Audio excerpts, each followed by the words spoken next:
ஒன்னா இலக்கிய செயலாளர் அண்ணன் மாதவன் அவர்கள் நகரமன்ற தலைவர் நகரத்தின் செயலாளர் அறிவித்து வருகிறார். அதற்கு எங்க கட்டி பிடிங்க மாதவன் கொஞ்சம் வழி கொடுங்க. என் மாவா இருப்போம் வரமெல்லாம் நமக்காக பிடிக்கிறீங்களே. நடைபெற இருக்கின்ற 2026 தமிழக முதலமைச்சர் கூறியதைப் போன்று 234 தொகுதிகளில் 200 தொகுதிகளை கைப்பற்றுவோம். அந்த 200 தொகுதிகளில் குடியாற்றும் முதல் தொகுதியாக நாம்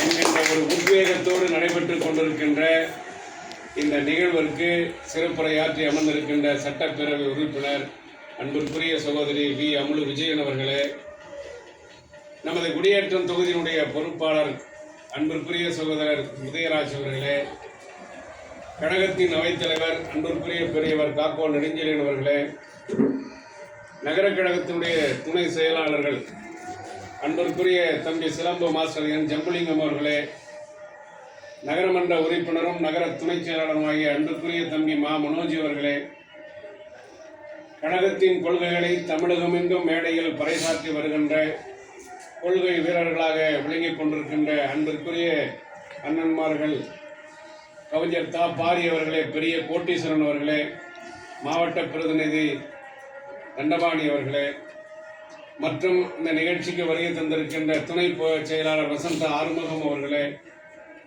இப்பகுதியினுடைய ஆற்றல் மிகு செயலாளர் அன்பிற்குரிய அண்ணன் அவர்களே, மற்றும் இங்கு வருகை தந்திருக்கின்ற இந்த பகுதியினுடைய BL2 முக்தியார் அவர்களே, BLCயில் முதன்மையான நபராக வந்து அமர்ந்திருக்கின்ற அனைத்து போராட்டங்களிலும் முன்னிலைப்படுத்துகின்ற எங்கள் கப்பல் துறை அவர்கள்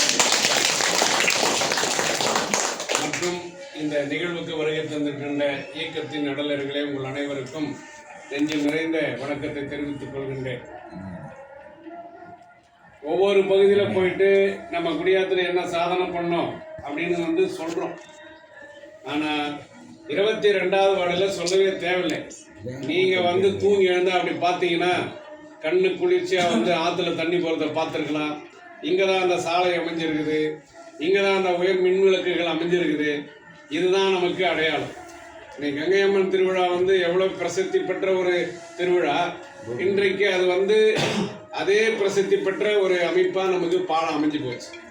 இதெல்லாம் இந்த 4.5 வருஷத்துல தான் நடந்தது. இதுவரையில் குடியாற்று நகரத்தில் 186 சாலைகள் புதுசாக நம்ம போட்டிருக்கிறோம். இதுவரையில் இந்த 4.5 வருஷத்தில் தலைவர் முதலமைச்சராக பொறுப்பேற்று, சட்டமன்ற உறுப்பினராக பொறுப்பேற்று, நகரமன்றம் ஏற்பட்ட பிறகு 186 புதிய சாலைகளை இந்த குடியாத்த நகரத்தில் போட்டிருக்கிறோம். பல்வேறு சாலைகள், கால்வாய்கள், அதே நேரத்தில் நீர்த்தேக்க தொட்டி. சட்டமன்ற உறுப்பினர் பேசுகின்ற போது சொன்னார், தண்ணீர் பிரச்சனை எங்கேயாவது குடத்தை எடுத்துன்னு போயிட்டு ஏன்னா சாலை மறியல் உட்காந்துருக்கிறாங்க குடியாத்தில். இந்த 4.5 வருஷத்துல எங்கன்னா அந்த செய்தி வந்திருக்குதா? இல்லை.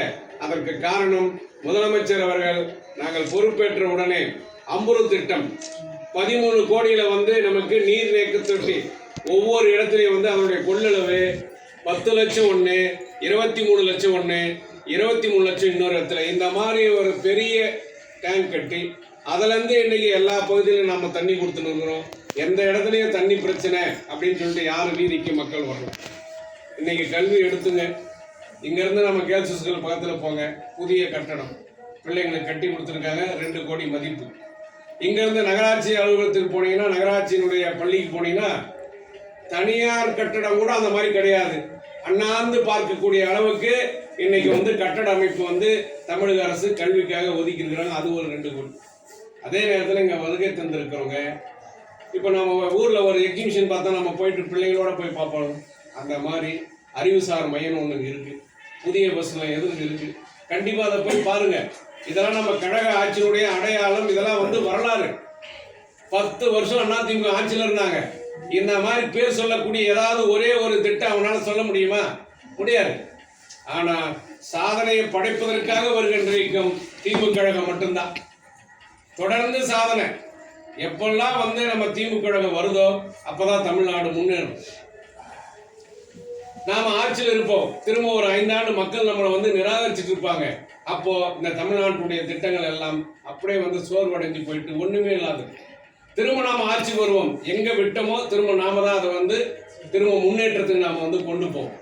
அந்த அளவிற்கு இன்றைக்கு தமிழ்நாட்டுடைய முன்னேற்றம் திராவிட மாடல் ஆட்சியில் மட்டும்தான், திமுக ஆட்சியில் மட்டும்தான், நம்ம முதலமைச்சரான மட்டும்தான் இன்னைக்கு ஒவ்வொரு அதே மாதிரி குடியாத்தில் வந்து 36 வார்டில் நாம் எல்லாரும் வந்து கழிவுநீர் நம்ம வந்து உபயோகப்படுத்துகிறோம். நிறைய இடத்துல பாதாள சாக்கடை திட்டம் இருக்கும், ஆனால் நமக்கு இல்லை. ஆகையினால இந்த கழிவுநீர் கால்வாயெல்லாம் வந்து இந்த ஆற்றுல தான் போகும். இந்த ஆற்றுல போகிறதுனால என்ன ஆகுதுன்னா சில உபாயங்கள் வந்து வரக்கூடும் அப்படின்னு சொல்லிட்டு முதலமைச்சர் அதை நினைவில் கொண்டு 31 கோடி நம்ம குடியாத்த நகராட்சிக்கு ஒதுக்கி அதுக்கான டெண்டர் விட்டாங்க. இப்போ இந்த தண்ணியெல்லாம் கொண்டு போய் நகராட்சியில் வந்து நகராட்சிக்கு சொந்தமான இடம் உள்ளில 9 ஏக்கரா இருக்குது. இங்கேருந்து பைப்புலியை எடுத்துன்னு போயிட்டு அங்கே சுத்திகரிக்கப்பட்டு சுத்த தண்ணி எடுத்துன்னு திரும்ப ஆற்றுல விடுறாங்க. இது எவ்வளோ பெரிய மாபெரும் திட்டம்! இதுவரையில் குடியாத்த நகராட்சியில் இவ்வளோ பெரிய நிதி ஒதுக்கினதே கிடையாது, இதுவரையில் சரித்திரமே கிடையாது.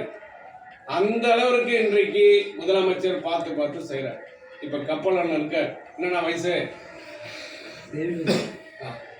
75 வயசுக்கு மேலே ரேஷன் கடையில் போயிட்டு வெயிலில் நிற்க முடியாது. தாய்மாருங்க போயிட்டாங்க, நின்னா வந்து ரொம்ப அசௌகரியம் ஏற்படுது. பார்த்தாரு தாயுமான ஒரு திட்டம்னு ஒன்று ஆரம்பிச்சு இல்லத்திலே கொண்டு போய் ரேஷன் பொருள் கொடுக்குறாங்களா இல்லையா? வாங்குறீங்களா நீங்க? உங்க வீட்டுக்கு வருதா?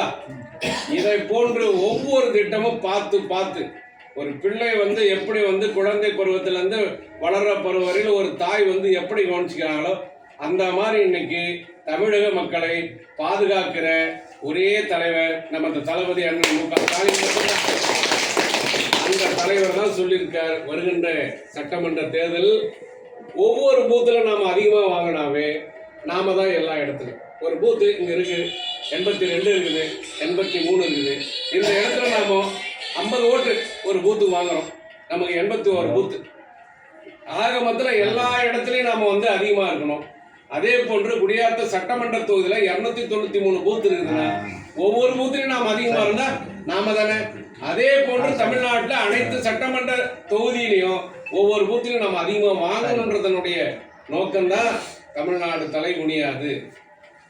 83 என் வாக்குச்சாவடி, அது என்ன? வெற்றி வாக்குச்சாவடி. சொல்லுங்க, 83 என் வாக்குச்சாவடி,